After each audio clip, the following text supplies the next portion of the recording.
ഈ ജാനകി സിനിമാ വിവാദവുമായി ബന്ധപ്പെട്ട് പൊതുജനങ്ങളോട് പറയാൻ പാടില്ലാത്ത വിധത്തിൽ ഇടപെട്ടിട്ടുണ്ടെന്ന് നടനും കേന്ദ്ര സഹമന്ത്രിയുമായ സുരേഷ് ഗോപി. ഉന്നതതല ചർച്ചകളിലൂടെ തീർപ്പിലെത്തുന്നതിന് തന്റെ നേതാക്കളുടെ പിന്തുണയുണ്ടായെന്നും അദ്ദേഹം വ്യക്തമാക്കി. കേക്ക് മുറിക്കുന്നതിന് മുൻപ് ശുചിത്വം ഉറപ്പാക്കാനാണ് കൈ കഴുകിയതെന്നും തന്റെ വൃത്തി താൻ തീരുമാനിക്കുമെന്നും സുരേഷ് ഗോപി ദുബായിൽ പറഞ്ഞു. എനിക്ക് പറ്റുന്ന തരത്തിൽ എൻ്റെ നേതാക്കളോട് ഞാൻ സിസ്റ്റത്തിൽ കയറിയില്ല എന്നാണ് ഞാൻ പറഞ്ഞത്. എനിക്ക് സെൻസർ ബോർഡിൽ കയറി ഇതിനെതിരെ ഒരു നടപടി ഉണ്ടാക്കുന്നതിന് എൻ്റെ പവർ ഞാൻ കാണിച്ചിട്ടില്ല. പക്ഷെ ഞാൻ എന്താണ് ഇതിനകത്ത് ഇപ്പം നിങ്ങൾ തന്നെ ചോദിച്ചില്ലേ, ഈ തെറ്റ് സംഭവിച്ചിട്ടുണ്ടെങ്കിൽ ആ തെറ്റ് അത് സൂചിപ്പിച്ചിട്ടുണ്ട്.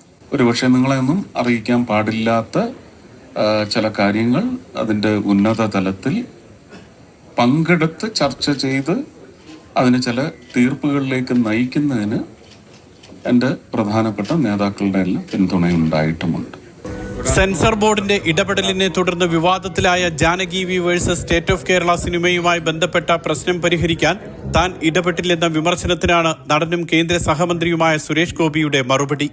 കേന്ദ്രമന്ത്രി എന്ന നിലയിലല്ല ഇടപെട്ടത്. കേന്ദ്രമന്ത്രി എന്ന നിലയിൽ സെൻസർ ബോർഡിനെ സ്വാധീനിച്ചാൽ അത് അഴിമതിയാകും. നിലവിളക്ക് കൊളുത്തുന്നതിനും കേക്ക് മുറിക്കുന്നതിനും മുൻപ് കൈകൾ കഴുകുന്നത് തന്റെ ശുചിത്വത്തിന്റെ ഭാഗമാണ്.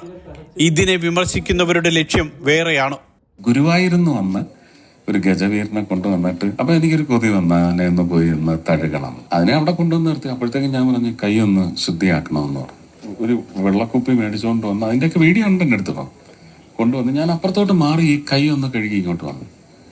അതിന് ഈ മാക്രികൾ ഉണ്ടാക്കിയ കഥ എന്താണെന്ന് ദേശാഭിമാനിയിലുണ്ട്. കൊടുക്കൂ.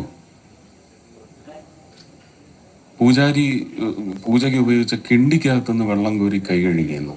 പൂജാരി ഇട്ടിട്ട് പിണങ്ങിപ്പോയെന്നു. ഞാൻ ഡിഫമേഷൻ പോവുക. ജാനകി സിനിമയുടെ ഗൾഫിലെ പ്രൊമോഷന്റെ ഭാഗമായാണ് സുരേഷ് ഗോപിയും സംഘവും ദുബായിലെത്തിയത്. സംവിധായകനും തിരക്കഥാകൃത്തുമായ പ്രവീൺ നാരായൺ, നിർമ്മാതാക്കളായ ഫനീന്ദ്രകുമാർ, സേതുരാമൻ നായർ, നടൻ അസ്കർ അലി തുടങ്ങിയവർ വാർത്താസമ്മേളനത്തിൽ പങ്കെടുത്തു.